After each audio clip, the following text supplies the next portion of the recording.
pada saat dilakukan penyidikan perkaranya si B, tadi kan sudah ada informasi tuh bahwa si D terlibat, ada keterlibatan di situ.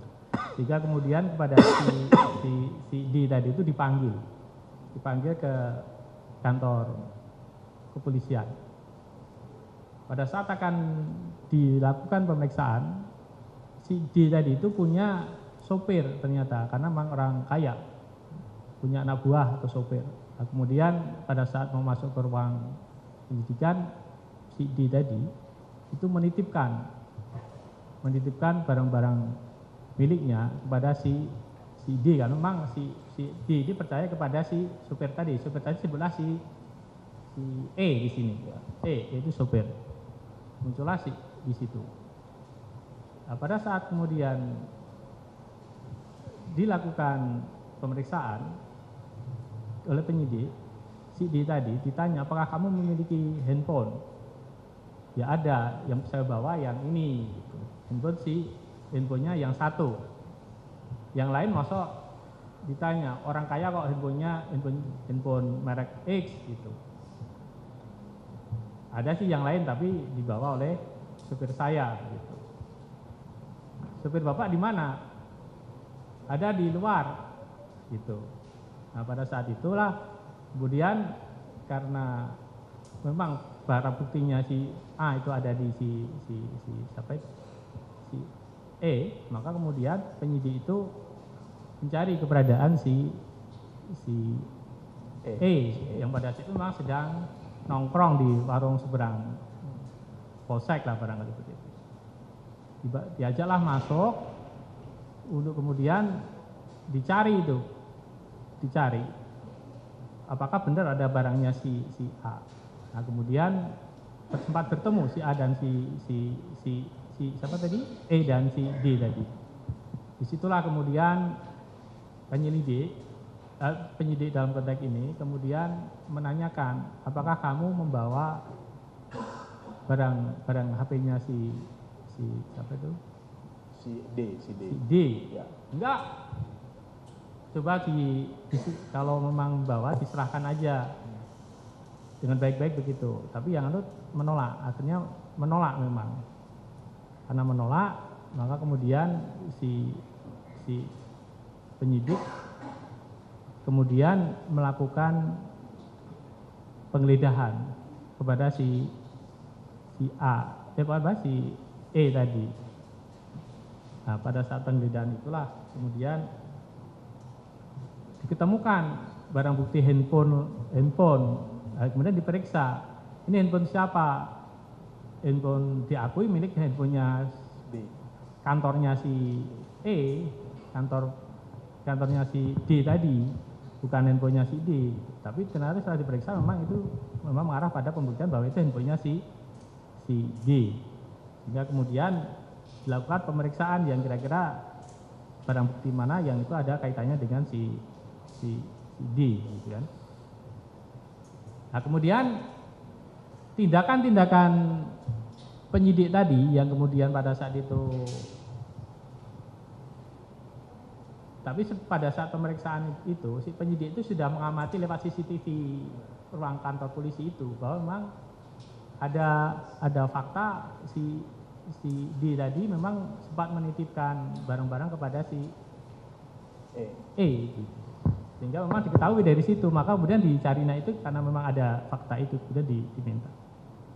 Tindakan penyidik yang demikian tadi, apakah ketika melakukan penggeledahan itu memang diperbolehkan berdasarkan ketentuan hukum yang ada, khususnya dikaitkan dengan ketentuan pasal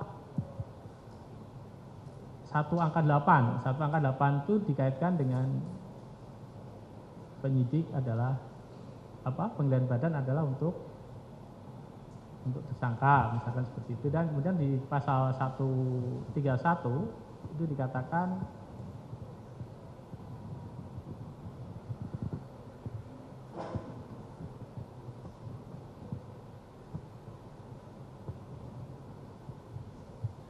dalam ayat 1, dalam hal sesuatu tindak pidana sedemikian rupa sifatnya sehingga ada dugaan kuat dapat diperoleh keterangan dari berbagai surat, bukti dan kitab dan sebagainya, penyidik dapat pergi ke suatu tempat yang dipersangkakan untuk menggeledah, kemudian memeriksa surat, buku atau kitab dan sebagainya, dan jika perlu menyitanya gitu.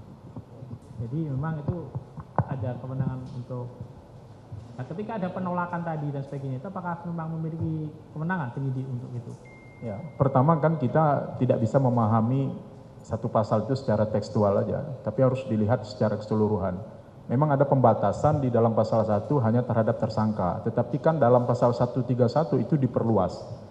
Jadi menurut saya pasal 131 itu memperluas objek penggeledahan. Jadi tidak harus tersangka, tetapi orang-orang lain atau apa di luar rumah atau apapun yang di luar yang dimaksud dalam pasal 1 tentang penggeledahan badan itu diperluas dengan pasal 131. Itu pertama. Yang kedua, sepanjang penggeledahan itu dilakukan menurut syarat dan ketentuan yang berlaku di dalam KUHP atau undang-undang lain tentang hukum acara yang dimaksud, ya itu sah. Sepanjang misalnya penggeledahan itu didapatkan dengan adanya izin pengadilan atau izin Dewan Pengawas misalnya kalau KPK.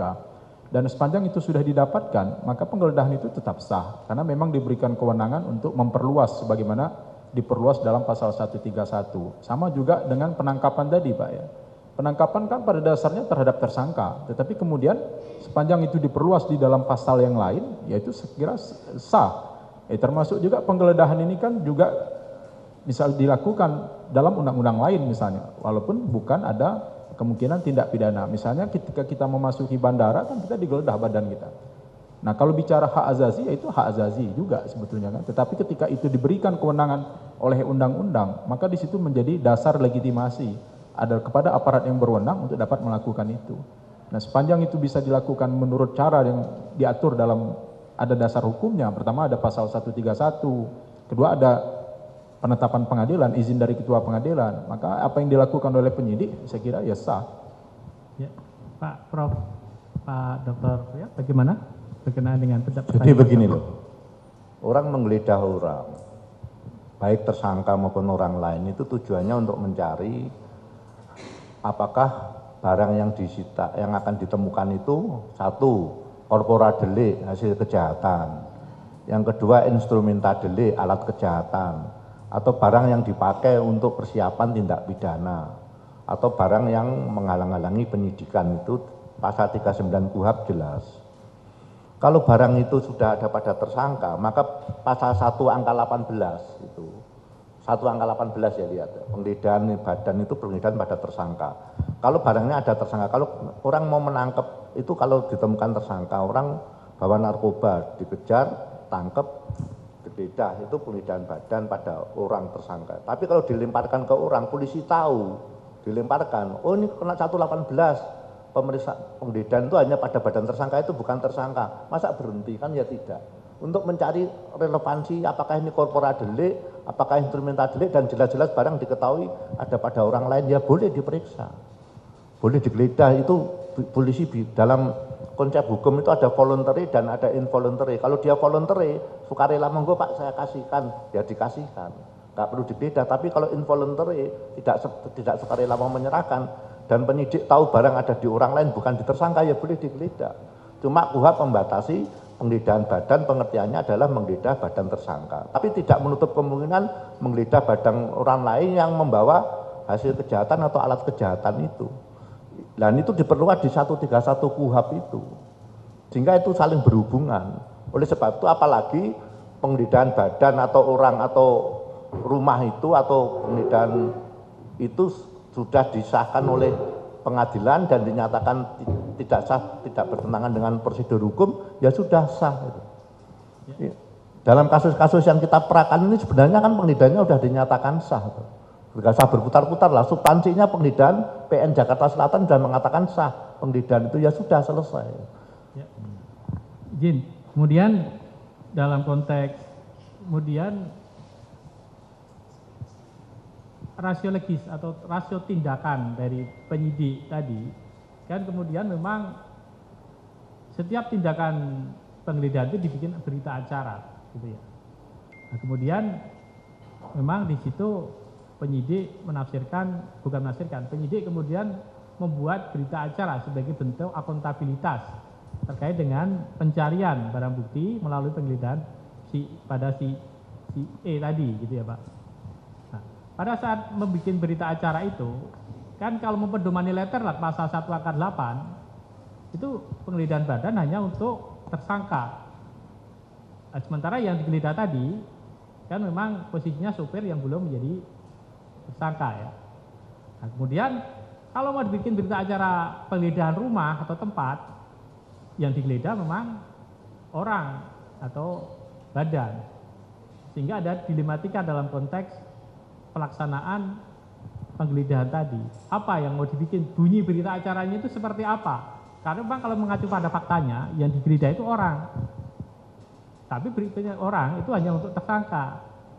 Tapi faktanya memang penggeledahannya pada orang. Kalau rumah kan yang digeledah memang orang, sehingga kan tidak cocok kalau dibikin berita acara penggeledahan rumah. Apa lebih bagus tidak dibikin berita acara? Ya dalam aturannya harus dari akuntabilitas harus ada berita acara. Barang-barang apa saja yang digeledah dari seorang itu. Tapi boleh penggeledahan badan dan orang boleh dari pengembangan 131 KUHP itu. Boleh saja. Kalau diketahui bahwa barang ada di bawah orang lain, seperti lagi saya katakan falsafahnya adalah untuk mencari korpora delik hasil kejahatan nama instrumental delik dan diketahui pada orang lain. Sama tersangka dititipkan pada orang lain, dia mengakui ada pada orang lain, ya orang itu boleh digeledah. Untuk kalau voluntary ya diserahkan sukarela diserahkan oleh orang itu. Kalau involuntary polisi bisa punya kewenangan untuk memaksa itu, untuk menyerahkan barang itu menggeledah dan dibikin berita acaranya juga nggak apa-apa, nggak dibikin juga nggak apa-apa kalau penggeledahan orang, kalau terbentur pada normatif dogmatiknya. Tapi kalau dibikin juga demi akuntabilitas ya harus dibikin, boleh-boleh saja. Tapi bukan berarti penggeledahan badan 118 itu hanya untuk tersangka saja. Polisi sudah tahu-tahu dengan mata kepala sendiri narkoba dilempar ke orang lain, ditangkap, dimasukkan saku, tiba-tiba terus polisi berhenti, oh ini bukan tersangka, tidak saya geledah. Lalu dalam rangka mencari sistem peradilan pidana itu kan mencari kebenaran material. Kebenaran material ditemukan dari mana? Dari alat bukti apa yang dipunyai? Alat buktinya mendukung atau tidak? Dan di situ ditemukan alat bukti, masa berhenti di situ? Nah ini demi kebutuhan hukum, boleh-boleh saja menurut saya.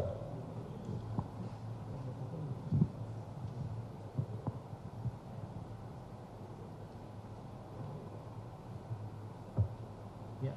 Kemudian ini ada berkenaan dengan penerapan pasal 21.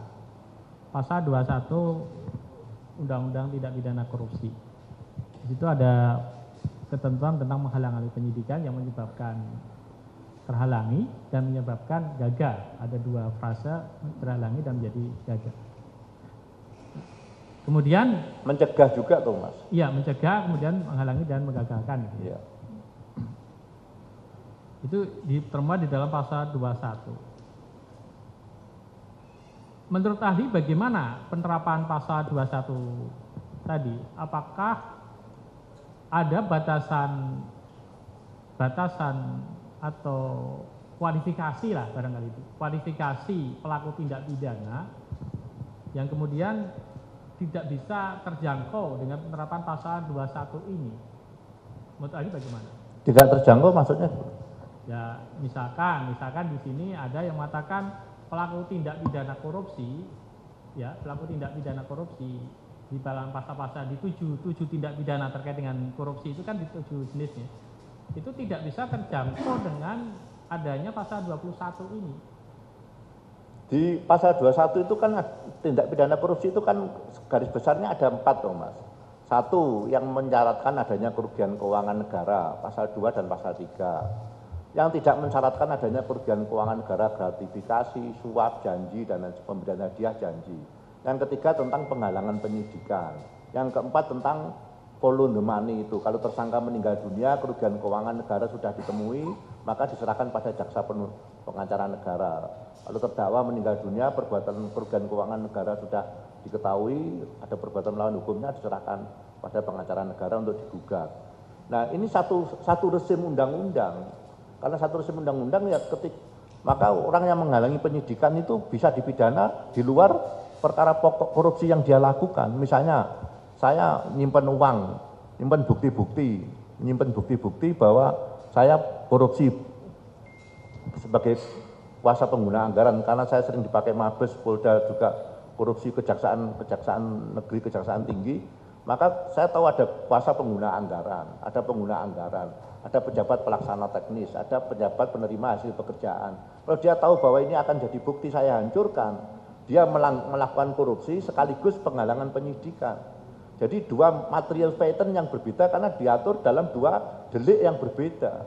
Korupsinya ketua kuasa pengguna anggaran misalnya bagian lelang, merekayasa lelang itu tindak pidana korupsi sendiri, dia menghilangkan semua barang bukti, ini pasal 21. Jadi bisa oleh orang yang sama, bisa orang yang berbeda. Orang yang berbeda misalnya kasus Setia Novanto itu yang pengacaranya kena penghalang pasal 21. Orang yang sama bisa saja, ini saya mau digeledah ini, maka barang-barang yang akan digeledah ini bukti-bukti saya hancurkan. Ini dua tindak pidana yang material pattern, perbuatan materialnya berbeda. Jadi bisa, tidak resim sendiri, tidak menutup kemungkinan satu orang dipidana dua perkara itu. Perkara pokoknya misalnya suap, perkaranya kedua menghalangi, misalnya menyuruh orang melarikan diri, suruh merendam handphonenya, itu kan penghalangan penyidikan untuk menghilangkan bukti-bukti. Itu Mas. Pak Erdianto? Ya, inilah kekhususan extraordinary-nya tindak pidana korupsi ya. Walaupun sebenarnya di dalam tindak pidana biasa itu juga ada ya, delik obstruction of justice ini. Menghalang-halangi proses penyidikan. Cuma pidananya kan tidak seberat di pasal 21. Nah, jadi tidak ada alasan kalau dibilang tidak mungkin orang menjadi pelaku tindak pidana sekaligus kemudian menjadi pelaku yang menghalang-halangi atau merintangi proses penegakan hukum terhadap tindak pidana yang ia lakukan. Ya sangat mungkin. Walaupun memang bisa juga kemungkinan orang lain yang menjadi orang yang menghalang-halangi proses penyidikan terhadap tindak pidana. Makanya dibuat di dalam undang-undang ini kan. Jadi kemungkinan seperti ini sudah dipikirkan oleh perumus undang-undang dan sah saja, tak ada batasan ya, tak ada batasan bahwa orang tidak boleh melakukan. Ya bisa saja, sangat mungkin. Makanya justru salah satu alasan penangkapan dan alasan penahanan itu adalah kekhawatiran bahwa si pelaku akan mengulangi tindak pidana dan menghilangkan barang bukti. Nah itu sedemikian pentingnya. Jadi maka dibuat undang-undang pasal 21 ini untuk itu kan. Artinya, apakah kemudian ada pendapat mengatakan pasal 21 itu hanya diperuntukkan untuk orang lain, bukan pelaku tindak pidana korupsi? Ya. Bagaimana pendapat tadi terkait dengan? Ya itu kan tindak pidana yang berhubungan dengan tindak pidana korupsi judulnya pasal 21 ini. Setelah pasal 12 kan itu ditarik ke atas pakai pasal 2, pasal 3 sampai pasal 12 itu kan tindak pidana korupsi yang dalam arti sebenarnya. Pasal 21 ini kan tindak pidana yang berhubungan dengan tindak pidana korupsi. Tapi dia itu masuk tindak pidana korupsi juga karena di dalam Undang-Undang 3199 sebagaimana diubah dengan Undang-Undang Nomor 20 Tahun 2001. Jadi tak ada keharusan tentang subjek hukumnya siapa, bisa siapa saja. Ya, tadi kan sudah saya katakan itu dua perbuatan material diatur dalam delik yang berbeda.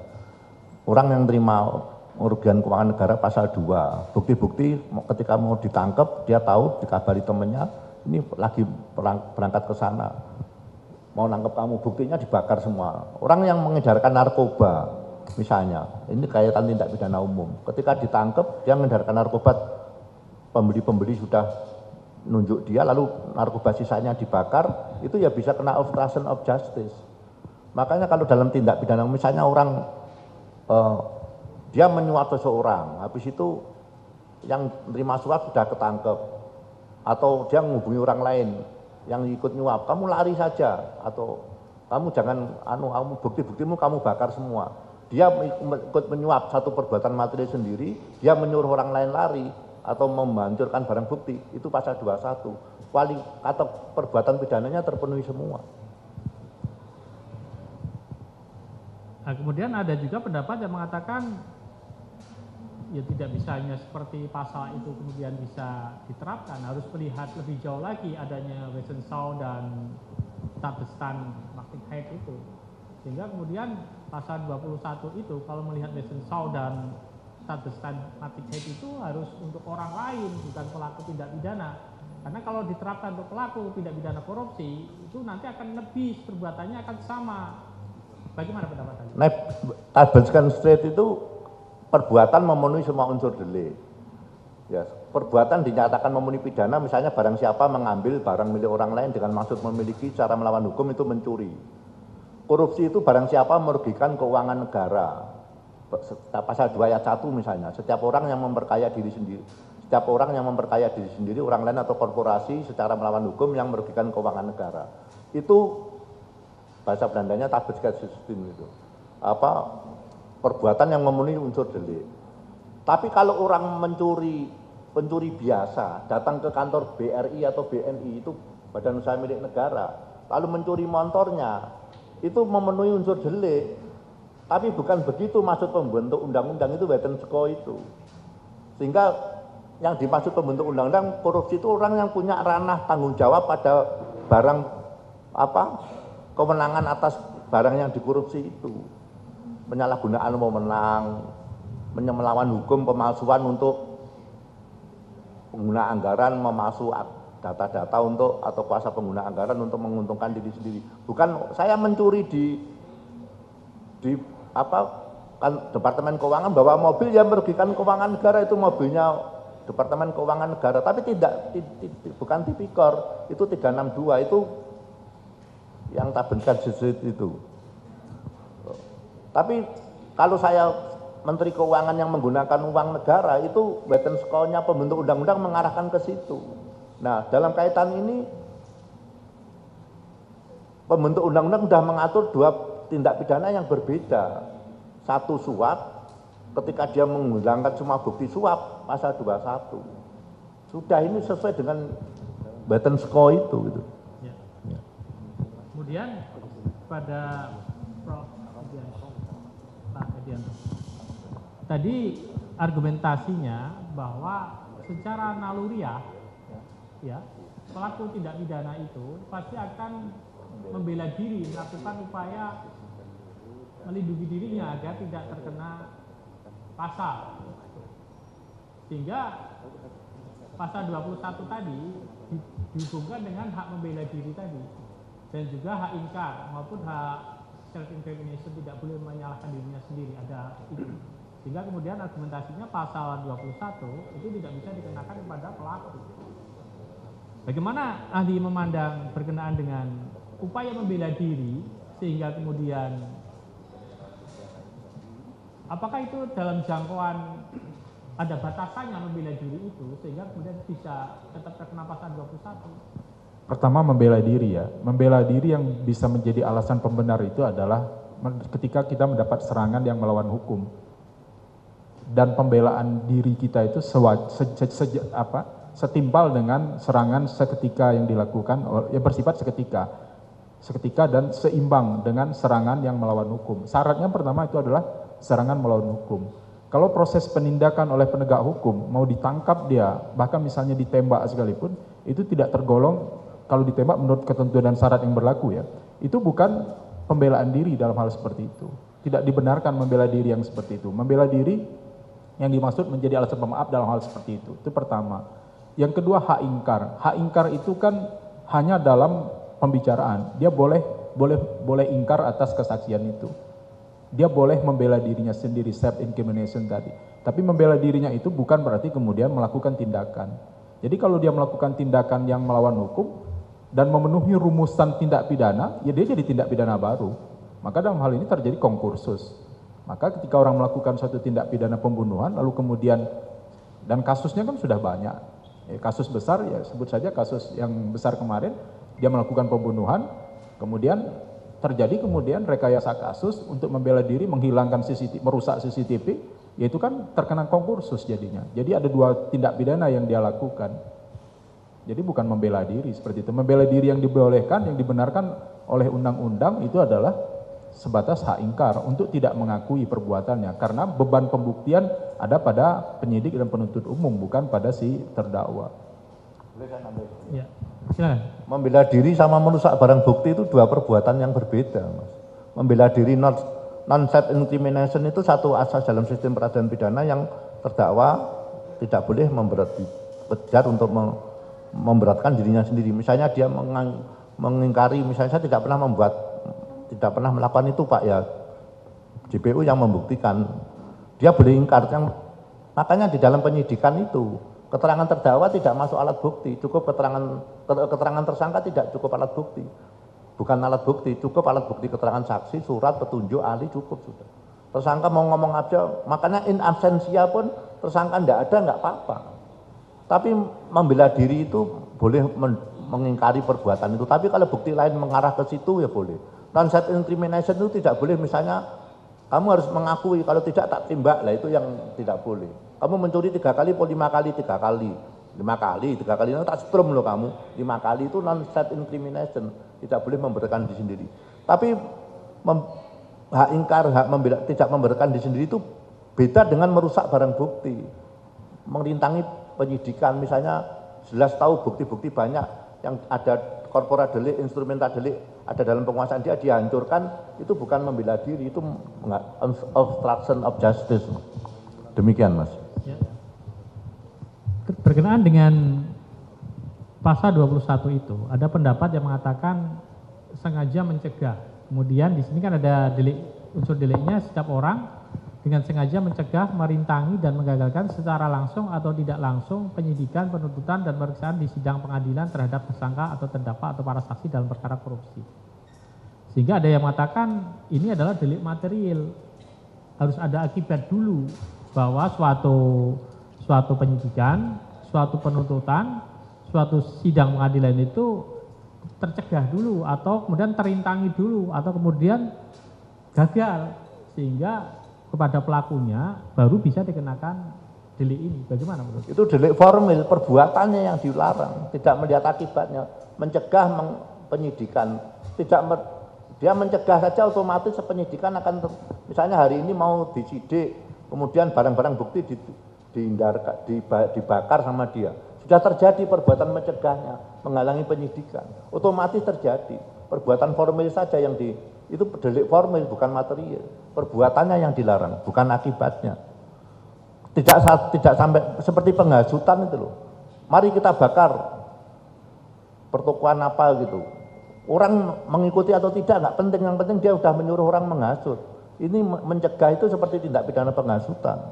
Tidak perlu dalam putusan Mahkamah Konstitusi 216 KUHP penghasutan itu tidak perlu orang merespon dengan hasutan itu, cukup perbuatannya dilakukan.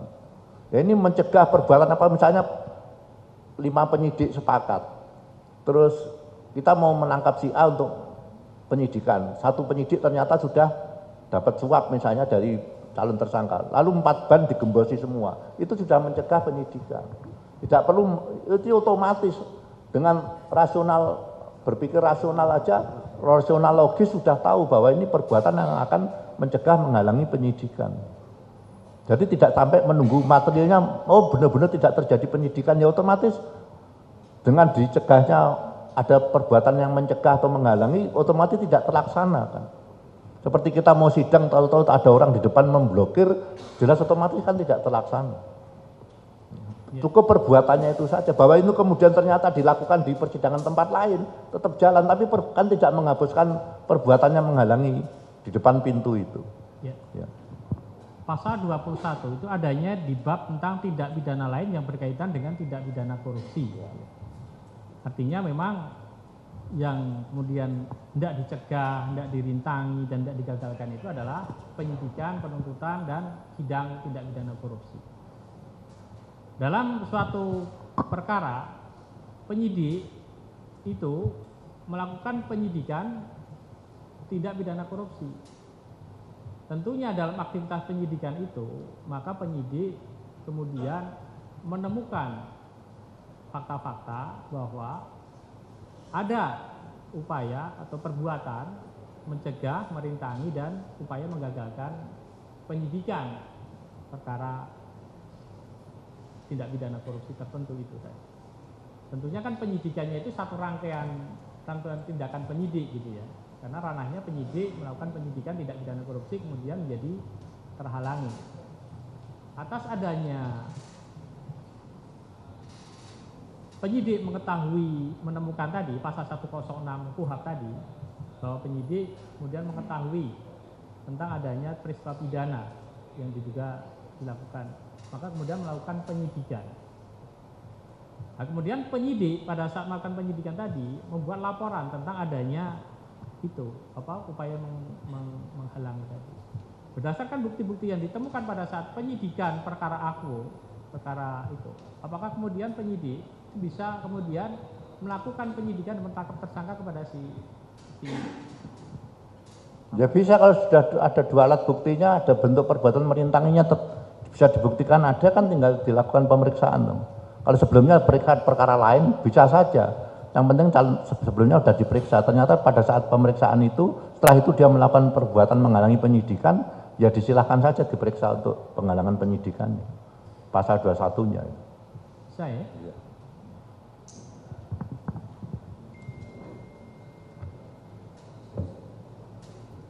Nah, kemudian sementara dari kami cukup ya, mungkin dilanjutkan yang lain. Yang lain ada? Silakan.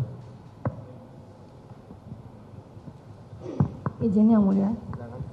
Saudara ahli, berkaitan dengan lingkup pra-peradilan telah diatur dalam putusan Mahkamah Konstitusi diperluas selain di KUHP dan kemudian juga Perma 4 2016. Di dalam KUHP dijelaskan bahwa dalam penjelasannya bahwa upaya pra-peradilan adalah sarana pengawasan horizontal terhadap penyidik.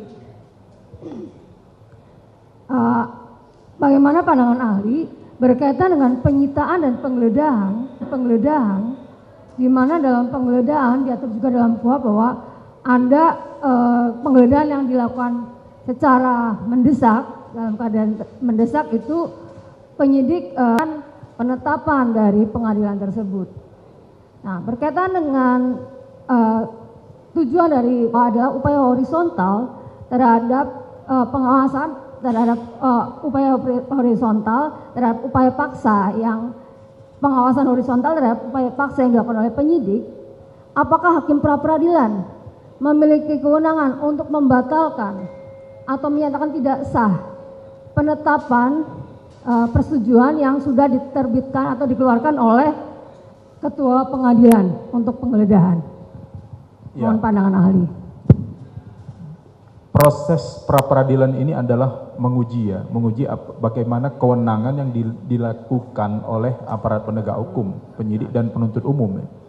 Ketika dia sudah menggunakan kewenangannya yang berpotensi melanggar hak asasi manusia warga negara, maka di situ diuji di pra-peradilan. Nah, bagaimana mengukurnya? Ya menurut prinsip due process of law itu kan harus dilakukan menurut dan berdasar undang-undang. Kalau sudah dilakukan menurut ketentuan dan syarat yang berlaku, menurut dan berdasar undang-undang, maka itu sah. Jadi pra-peradilan harus menyatakan perbuatan yang dilakukan oleh penyidik atau penuntut umum adalah perbuatan yang sah. Nah, bagaimana menentukan sah? Ya kita pedomani peraturan perundang-undangan yang berlaku. Misalnya penyitaan. Penyitaan apakah sudah dilakukan penyitaan menurut prosedur penyitaan yang diatur di dalam KUHP atau peraturan-peraturan lainnya. Kalau itu sudah dilaksanakan menurut ketentuan itu, ya itu dianggap sah. Nah, termasuk misalnya proses legitimasi untuk melakukan penyitaan dan penggeledahan itu di dalam KUHP ditentukan harus izin ketua pengadilan atau KPK itu harus izin Dewan Pengawas. Nah, kalau dia sudah didapatkan melalui izin ketua pengadilan, artinya apa yang dimaksud dengan izin? Izin itu adalah melakukan sesuatu yang pada dasarnya tidak boleh. Kita tidak boleh sebetulnya mengendarai kendaraan bermotor, tapi kemudian polisi mengeluarkan surat izin mengemudi, maka kita menjadi boleh melakukan perbuatan mengemudikan kendaraan bermotor. Mengapa dilarang? Karena menimbulkan potensi berbahaya bagi orang lain. Nah, mengapa kemudian untuk melakukan penggeledahan dan penyitaan itu harus ada izin? Karena berpotensi melanggar hak asasi manusia orang lain. Karena itu adalah hak privat orang. Nah, tetapi dengan adanya izin dari ketua pengadilan, maka sesuatu yang pada dasarnya tidak boleh awalnya, dia menjadi boleh. Sama dengan ilustrasi seperti ini. Seorang laki-laki dan perempuan di dalam Islam, itu jangankan menyentuh perempuan seorang laki-laki. Melihat saja itu bisa jadi zina dan itu bisa jadi dosa. Tetapi kapan dia menjadi halal? Ketika melalui proses akad nikah. Jadi proses yang tadinya dilarang, tadinya tidak boleh, dia menjadi diperbolehkan. Itu yang dimaksud dengan izin. Nah, kalau pengadilan sudah mengizinkan untuk melakukan penggeledahan, kalaupun ternyata ada kekeliruan dalam penetapan pengadilan, ya maka yang menjalankan penetapan pengadilan itu nggak bisa dipersalahkan. Oleh karena itu, yang menjalankan penetapan pengadilan dalam hal ini penyidik itu sudah melakukan tindakan yang sesuai dan sah menurut hukum, karena patokan dasarnya adalah penetapan pengadilan. Sama misalnya begini, saya misalnya sebagai seorang dosen diperintahkan dekan untuk berangkat ke Bandung. Ya saya kan menjalankan perintah dekan. Bahwa kemudian ternyata dekan keliru memahami perintah rektor, ya itu bukan urusan saya. Urusan saya adalah menjalankan perintah dekan dengan itikat baik. Dan ini, kalaupun ternyata apa yang saya lakukan di kemudian hari terkualifikasi sebagai tindak pidana, maka itu disebut dengan error paksi. Dan itu menjadi salah satu alasan pemaaf. Orang yang beritikat baik melaksanakan perintah jabatan yang ternyata perintah jabatan itu tidak sah. Tindak pidana ya, apalagi dalam proses administrasi penegakan hukum. Izin Saudara Ahli Pak Pria. Ya, pasal setelah putusan MK 21 2014 itu ranahnya pra peradilan, kewenangannya termasuk sah tidaknya penggeledahan. Kalau sahnya tidaknya penggeledahan itu adalah ketika tidak ada izin pengadilan, aturan-aturan yang sudah diatur dalam KUHP. Kalau semua itu sudah dipenuhi dan sudah ada izin dari pengadilan dan ternyata apabila keadaan memaksa dilaporkan kemudian izin baru keluar dan semua izinnya sudah keluar, pengadilan menyatakan itu sah semua, ya sudah, berarti boleh aja diajukan dalam permohonan pra peradilan, tapi tinggal membuktikan bahwa semua prosedur sudah dilewati, ya sah. Terima kasih. Izin Yang Mulia, pihak termohon sudah mengajukan bukti T85, penetapan 492, Penper Glad 2024 PN Jakarta Selatan, penggeledahan terhadap badan garing orang atas nama Kusnadi yang telah Jangan ahli diminta untuk berpendapat terhadap alat bukti dong. Menyampaikan kepada Yang Mulia bahwa kami sudah mengajukan bukti penetapan yang dimaksud. Kaitannya dengan kehadiran ahli apa? Mohon izin mulia, karena ini termohon sudah berbicara fakta, maka kami dari pemohon keberatan. Tolong Makanya tadi sudah saya ini bukti sampaikan. formil. Iya, tolong jangan digiring. Kami sudah mengajukan ahli sebagai jangan bukti. diminta untuk menilai faktaan bukti. Ya, itu. Yang menilai bukti biar hakim dan para pihak saja. Baik Yang Mulia, bukti T85 yang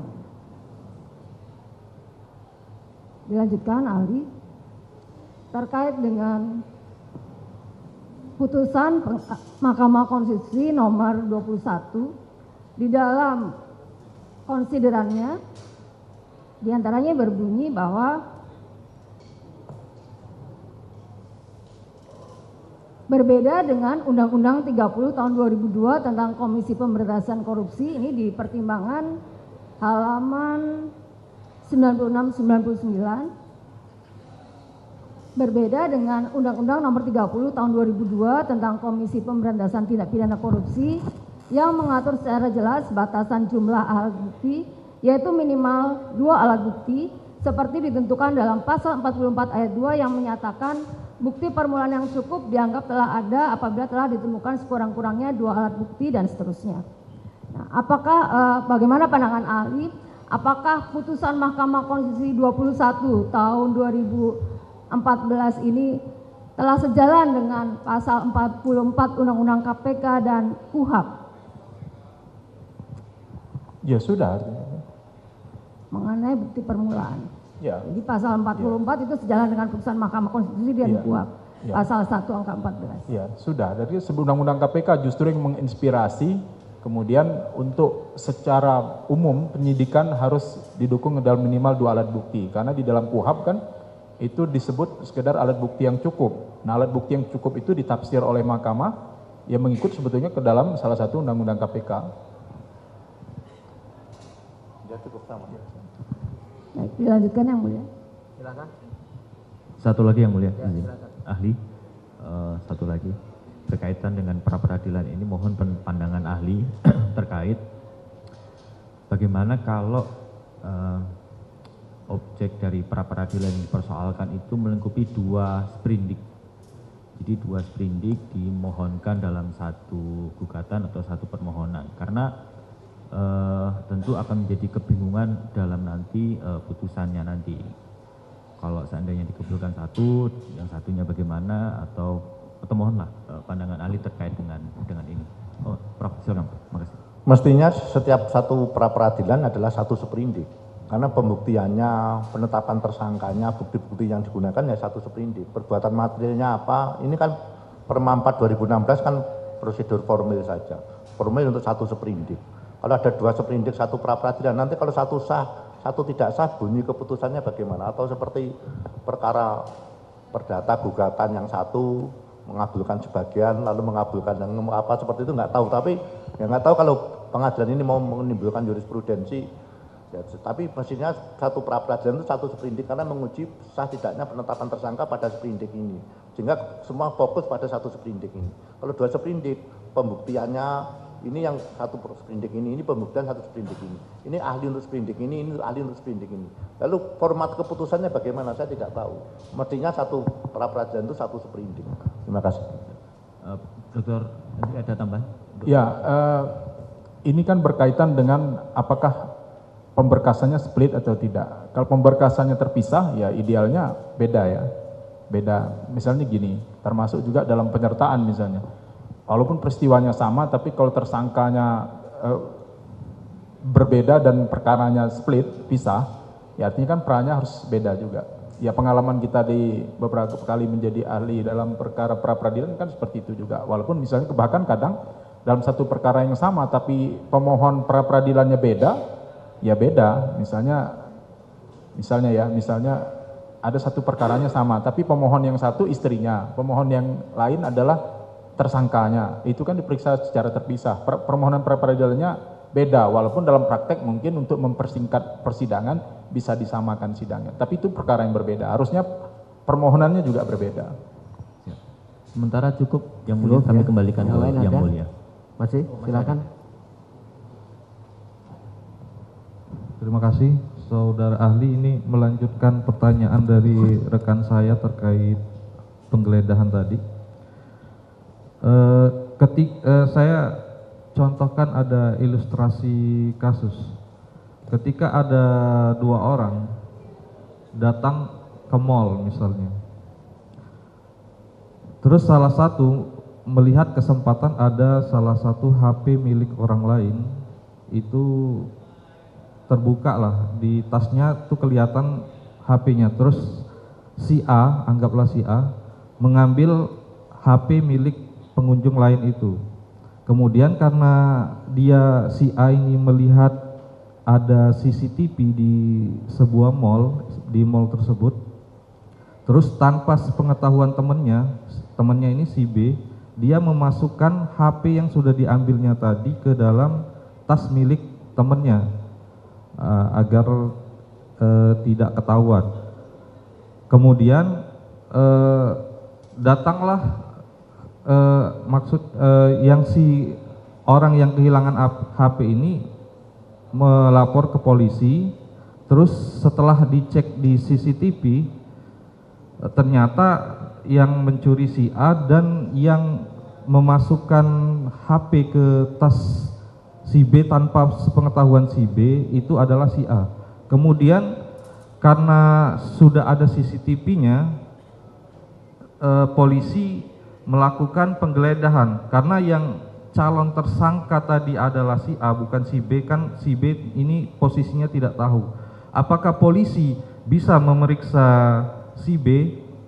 Karena banyak sarjana hukum juga sangat saklek dengan pasal 1 angka 17 bahwa pasal 1 angka 18, penggeledahan badan adalah tindakan penyidik untuk mengadakan pemeriksaan badan atau pakaian tersangka. Nah, dalam kasus tadi bagaimana menurut pandangan ahli, apakah bisa polisi melakukan penggeledahan kepada si B sedangkan si B tadi tidak melakukan pencurian? Mohon dijelaskan. Ya, dari tadi saya kira kami berdua sudah menegaskan itu adalah perluasan di dalam pasal 131, maka kita nggak bisa memang memahami secara tekstual saja, walaupun memang seharusnya kan KUHP ini dia sudah jelas tegas tertulis, nggak perlu ditafsir-tafsirkan lagi. Tetapi ternyata inilah kelemahan undang-undang ya. Bagaimanapun tetap ada kelemahan pasti. Sedemikian baiknya undang-undang itu dibuat ya pasti mengandung kelemahan. Dan kita memahami di dalam praktek ya tekstual ya. Harus juga dengan melakukan penafsiran secara sistematis dengan mencocokkan satu pasal dengan pasal yang lain. Sama. Terus satu lagi terkait tadi ketika ada penggeledahan terhadap si B dan sudah dikuatkan dengan berita acara penggeledahan, surat perintah penggeledahan dan dilengkapi juga dengan penetapan penggeledahan dari Ketua Pengadilan Negeri setempat. Nah, menurut pendapat ahli, apakah penggeledahan terhadap yang bukan tersangka ini dapat dibatalkan hanya karena dia bukan tersangka? Ya, itu kan sudah ada legitimasinya ya. Dinyatakan dalam penetapan pengadilan. Artinya dia sudah bekerja menurut dan berdasar ketentuan yang berlaku. Syarat dan ketentuan sudah diikuti. Siap. Terakhir ahli, satu lagi terakhir terkait pra peradilan berdasarkan SEMA 4/2016 itu kan hanya memeriksa aspek formil. Ketika permohonan pra peradilan itu memasuki materi pokok perkara, bagaimana permohonan pra peradilan tersebut? Terima kasih. Ya, harusnya ditolak kecuali dalam hal permohonan pra yang terkait dengan penghentian penyidikan ya. Nah, itu mau tidak mau memang terpaksa harus masuk juga ke material perkara kalau penghentian penyidikan. Kalau untuk menguji sah atau tidak sahnya penetapan tersangka, sah atau tidak sahnya penangkapan, sah atau tidak sahnya penahanan, sah atau tidak sahnya yang 4 ini tadi, itu harusnya ditolak. Jadi penetapan tersangka di Perma 4 2016 itu pemeriksaan formil saja. Kamu menetapkan tersangka ini, deliknya apa? Suap, pasal 21, bukti-bukti mana? 2 alat bukti ini. Sudah, perolehannya tinggal menguji absah tidak, ada korelasinya tidak. Nah, kalau sudah kredibilitasnya gimana? Kalau sudah terpenuhi, ya sudah selesai. Apakah nanti ternyata bisa membuktikan perbuatan material pelaku nanti di pokok perkaranya? Itu Mas. Nah, satu lagi yang mulia. Nah, terkait penggeledahan dan penyitaan tersebut, ini ada misalnya si A dan si B tadi bilang bahwa penggeledahan dan penyitaan yang dilakukan oleh polisi ini tidak ada kaitannya dengan perkara yang sedang diperiksa oleh penyidik. Apakah substansi terkait ada relevansi atau tidak ada relevansi terhadap suatu barang yang digeledah atau disita oleh penyidik itu merupakan ranah pra peradilan?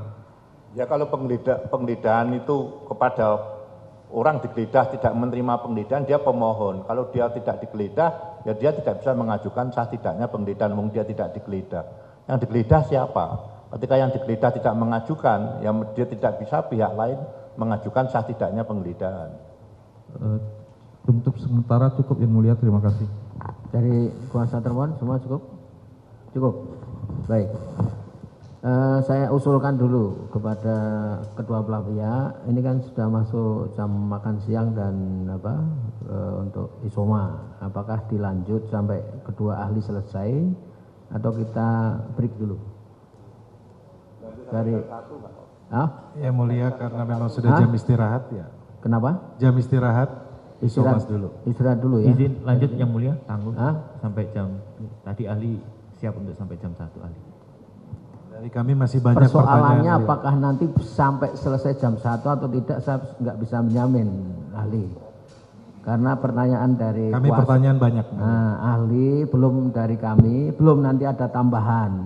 Nah, kecuali kalau saudara memang betul kita bisa memastikan jam 1 selesai, saya kabulkan. Gimana? Jadi kita break dulu ya. Ya, demikian. Jadi kita break sampai jam 1 ya. Kita masuk ke ruang sidang ini lagi.